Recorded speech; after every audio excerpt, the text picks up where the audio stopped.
આમ છેલ્લા 1.5 વર્ષની અંદર અલગ અલગ તારીખના રોજ એમણે જે છે કુલ આશરે 26 લાખ રૂપિયા જે છે મેળવી લઈ ફરિયાદીના દીકરાને નોકરી અપાવેલ નથી। સુરતના અલથાણમાં પીએમઓમાં નોકરીના નામે 26 લાખ રૂપિયાની એ ઠગાઈ થઈ છે। જાન્યુઆરીથી એપ્રિલ દરમિયાન 26.8 લાખ રૂપિયા એ ઠગોએ પડાવ્યા છે।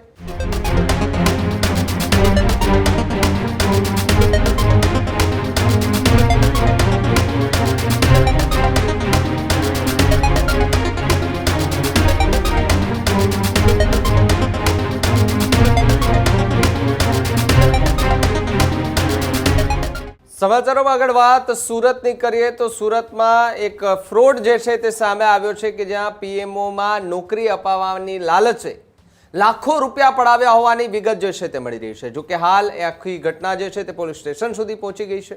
સુરતના અલથાણમાં પીએમઓમાં નોકરીના નામે 26 લાખ રૂપિયાની એ ઠગાઈ થઈ છે। અલથાણની મહિલાને પુત્રની નોકરીની લાલચ આપી અને ઠગાઈ કરવામાં આવી છે, તો સાથે જ ભાજપના સંપર્ક હોવાનું કહી અને ગઠિયાઓએ લાખો રૂપિયા પડાવી લીધા છે। બુલંદ શહેરના વિકાસ ત્રિવેદી પર ગંભીર આરોપો અત્યારે જોવા મળી રહ્યા છે। તો બીજી તરફ જો વાત કરવામાં આવે તો જાન્યુઆરીથી એપ્રિલ દરમિયાન 26.8 લાખ રૂપિયા એ ઠગોએ પડાવ્યા છે। નોકરીનો કોઈ લેટર ન મળતા શંકા ઊભી થઈ હતી। શંકા જતા તપાસ કરવામાં આવી અને આ પ્રોસેસમાં છે એમ કહી આરોપીએ દિલાસો જે છે તે આપતા જોવા મળ્યા હતા। તપાસમાં સમગ્ર મામલો એ ઠગાઈનો હોવાનું બહાર આવતા જે વ્યક્તિએ પૈસા આપ્યા હતા તેના પગ નીચેથી જમીન સરકી ગઈ હતી। વિનીતા રાયે અલથાણા પોલીસ સ્ટેશનમાં ફરિયાદ નોંધાવી।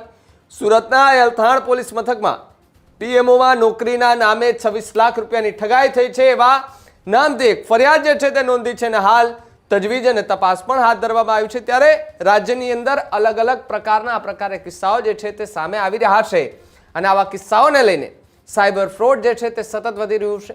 ક્યાંક face to face A fraud થતા જોવા મળી રહ્યા છે, તો ક્યાંક ઓનલાઈન જે છે તે ફ્રોડ થતા જોવા મળી રહ્યા છે અને એની વચ્ચે ક્યાંક કોઈક લાલચનો ભોગ બની રહ્યું છે અને સસ્તી લાલચના કારણે લાખો રૂપિયા પોતાના ગુમાવી રહ્યા છે।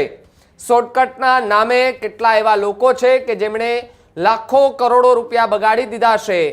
અમુક લોકો એ પોતાની ઇજ્જતના કારણે એ પોલીસ સ્ટેશન સુધી પણ નથી જતા અને કહી દેવામાં આવે છે કે કોઈ વાંધો નહીં, પૈસા બીજી વાર કમાઈ લઈશું, પરંતુ હવે આવા ઝાંસામાં કે આ પ્રકારના કોઈના સંપર્કમાં નહીં આવીએ। પરંતુ જો પોલીસને જાણ કરીએ તો કદાચ આપણા પૈસા જે આપણે ગુમાવ્યા છે એ આપણે મળવાની શક્યતાઓ તો રહી શકે। એક નોંધણી થઈ જાય કે પોલીસ સ્ટેશનની અંદર આપણે કમ્પ્લેન કરી છે, ફરિયાદ કરી છે। આ જ્યારે 26 લાખ રૂપિયા જેવી ફરિયાદ મળી એટલે પોલીસે અલગ અલગ ટીમો પણ બનાવી છે। પોતાના એ બાતમીદારોને કહી પણ દેવામાં આવ્યું છે કે જો આ પ્રકારની ઘટના બની છે તપાસ કરવામાં આવે, કોણ લોકો છે, કેટલા લોકો છે, કેટલા સમયથી આખો રેકેટ ચલાવે છે, ત્યાર સુધીમાં પીએમઓમાં નોકરી આપવાના બહાને કેટલા લોકોની સાથે છેતરપિંડી કરી છે, આને લઈને હાલ તો જે છે તે તપાસ કરવામાં આવી રહી છે। ત્યારે અલથાણ પોલીસ મથકમાં ફરિયાદ જે છે તે દાખલ કરી દેવામાં આવી છે અને તે દાખલ કર્યા બાદ પોલીસે કઈ કઈ દિશામાં તપાસ કરી અને પોલીસ જે તપાસ દરમિયાન શું શું ખુલાસા થયા, શું કહી રહ્યા છે પોલીસના અધિકારી, સાંભળીએ એમને। અલથાણ પોલીસ સ્ટેશનમાં ગત 19 ડિસેમ્બર 2025 ના રોજ ગુનો દાખલ કરવામાં આવેલ છે, જેની અંદર જે ફરિયાદી છે વિનીતા રાય એ અલથાણ પોલીસ સ્ટેશન વિસ્તારની અંદર રહે છે અને આરોપી જે છે વિકાસ ત્રિવેદી એમની સાથે એમની દિલ્હીમાં મુલાકાત થઈ એક કોમન ફ્રેન્ડ મારફતે અને આરોપી એમને જણાવેલ કે પોતે જે છે એ બીજેપી ની અંદર સાથે જોડાયેલ છે અને પીએમઓમાં એમની ઓળખાણ હોય જે ફરિયાદીના દીકરાને જે છે એ જો એમને પૈસા આપવામાં આવે તો એ નોકરી પર લગાડી દેશે।